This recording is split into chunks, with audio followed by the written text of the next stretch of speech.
Oke guys, di sini saya akan menjelaskan tentang maraknya pinjaman online ilegal pada saat sekarang. Sebelum melanjutkan ke materi tersebut, saya akan memperkenalkan diri terlebih dahulu. Nama saya Madina Sofia.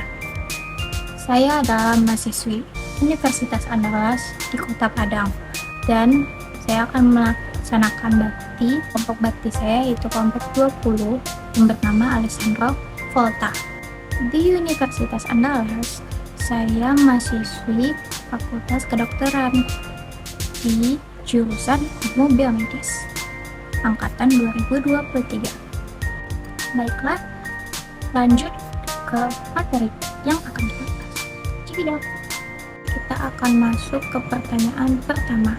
Apa saja faktor-faktor yang mempengaruhi seseorang untuk terlibat dalam pinjaman online ilegal? Di sini saya akan menyebutkan 10 faktor-faktor yang menyebabkannya. Pertama, membayar utang yang baik. Yang kedua, latar belakang ekonomi menengah ke bawah. Yang ketiga, dana tentunya cair lebih cepat. Yang keempat, memenuhi kebutuhan biaya hidup. Yang kelima, kebutuhan mendesak. Keenam, perilaku konsumtif. Yang ketujuh, tekanan ekonomi. Yang ke-8, untuk membeli gadget baru.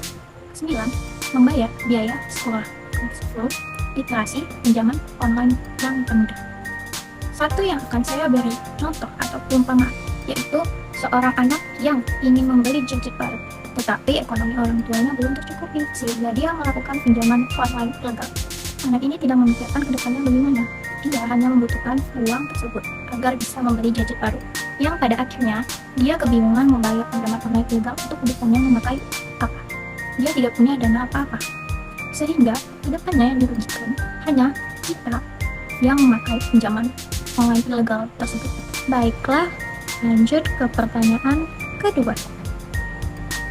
Apa dampak negatif yang ditimbulkan akibat terlibat dalam pinjaman online ilegal? Ada beberapa dampak negatif. Saya akan menjawabnya. Yang pertama, terlena dengan kemudahan pengajuan. Kamu tentu sudah tahu kalau pinjaman online begitu mudah untuk diperoleh. Proses pengajuannya sangat mudah, bahkan hanya lewat beberapa kali klik. Dalam satu genggaman tangan saja, kamu sudah bisa mendapatkan pinjaman dana sesuai kebutuhanmu. Bukankah konsep ini sangat menarik dan terasa begitu menggiurkan? Tapi awas, kemudahan ini justru akan membuat kamu terlena dan akhirnya tidak berpikir panjang. Bahkan, banyak orang di luar sana yang juga tergiur dengan nominal uang yang bisa dipinjam lewat layanan pinjaman online ini. Jumlah uangnya bisa begitu besar dan proses pengajuannya tetap sama mudah. Artinya, kamu akan lebih tergoda untuk meminjam lebih banyak uang, padahal mungkin saja nominalnya jauh lebih tinggi daripada kebutuhanmu yang sebenarnya. Lalu, yang kedua, nilai bunga terlalu tinggi. Pinjaman online juga memperlakukan sistem bunga, dan perlu diketahui bahwa nominal bunga tersebut bisa saja sangat tinggi. Bahkan, banyak sekali layanan pinjaman online ilegal yang tidak menyebutkan nilai bunganya, namun langsung menaikkan bunga tersebut di tengah program pinjaman. Tentu hal ini akan sangat merugikan dirimu sebagai debitur dan akan membuat juga angsuran meningkat drastis. Saat meminjam uang dari sumber manapun, kamu harus selalu mencari tahu nilai bunganya. Pastikan bahwa nilai bunga tersebut sesuai dengan kemampuanmu dan aturan pemberlakuan bunga sudah tentu jelas. Hindari layanan pinjaman online yang memperlakukan nilai bunga tanpa aturan jelas dan jumlahnya terlalu besar. Banyak kasus di mana debitur akhirnya terlilit utang besar karena nilai bunga yang melambung terlalu tinggi. Yang ketiga, diteror oleh debt collector. Salah satu bahaya melakukan pinjaman online adalah kamu bisa diteror terus oleh debt collector.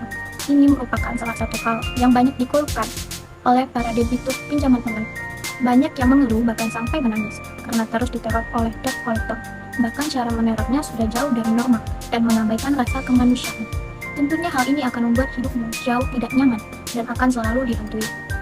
Padahal, proses penagihan pinjaman memiliki aturan khusus.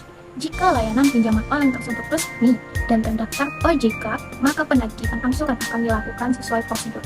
Tentu pemakaian jasa debt collector yang melakukan teror, bahkan tindak kekerasan, adalah sebuah pelanggaran yang akan merugikan debitur. Yang keempat, penyalahgunaan data pribadi. Calon debitur yang mengajukan pinjaman di layanan pinjaman online biasanya akan diminta untuk mengumpulkan data pribadi. Padahal kamu harus tahu bahwa penggunaan data pribadi harus dilakukan dengan sangat hati-hati. Layanan pinjaman online juga biasanya meminta kamu untuk mengunggah swafoto sambil menunjukkan KTP, yang artinya data pribadi akan terlihat dengan jelas, dan hal ini bisa saja disalahgunakan. Jika layanan pinjaman online tersebut tidak terpercaya dan beroperasi secara ilegal, maka besar sekali peluang data pribadimu disalahgunakan. Hal ini tentu sangat mengkhawatirkan, karena kamu tidak tahu datamu digunakan untuk apa. Bisa saja data tersebut digunakan untuk hal-hal buruk yang merugikan dirimu sendiri.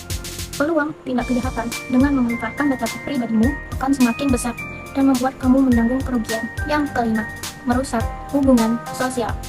Salah satu bahaya pinjaman online yang akan kamu hadapi adalah rusaknya hubungan sosial dengan orang-orang di sekelilingmu. Kenapa bisa merusak hubungan sosial? Perlu diketahui bahwa ketika kamu mengajukan pinjaman online, kamu akan diminta untuk memberi data orang terdekat sebagai jaminan. Jika kamu terlambat membayar angsuran, maka orang tersebut bisa saja dihubungi dan diteror oleh debt collector. Kondisi ini akan merusak hubungan sosial dengan orang lain. Belum lagi jika muncul berita tidak benar mengenai layanan pinjaman online yang kamu dapatkan. Intinya, meminta uang dari layanan pinjaman online ilegal dapat berpengaruh buruk jika pada hubungan sosialmu dan merusak kedamaianmu sendiri. Yang keenam, pemberlakuan denda yang tidak wajar. Selain bunga, layanan pinjaman online ilegal juga bisa saja memberikan denda yang tidak wajar. Ini terjadi karena memang pinjaman online ilegal tersebut tidak punya aturan yang jelas dan mengubah aturan denda atau bunga ke hati.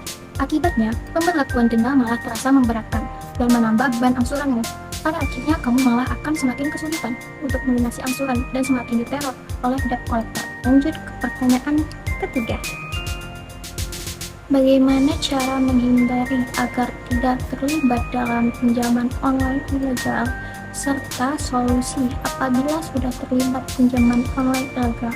Yaitu, yang pertama, cek di website resmi OJK.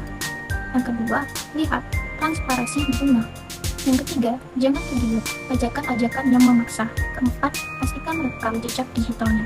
Yang kelima, cek aplikasi atau situsnya. Sekian materi yang saya jelaskan tentang pinjaman online ilegal. Maaf bila ada salah kata. Saya di sini pamit. Bye bye.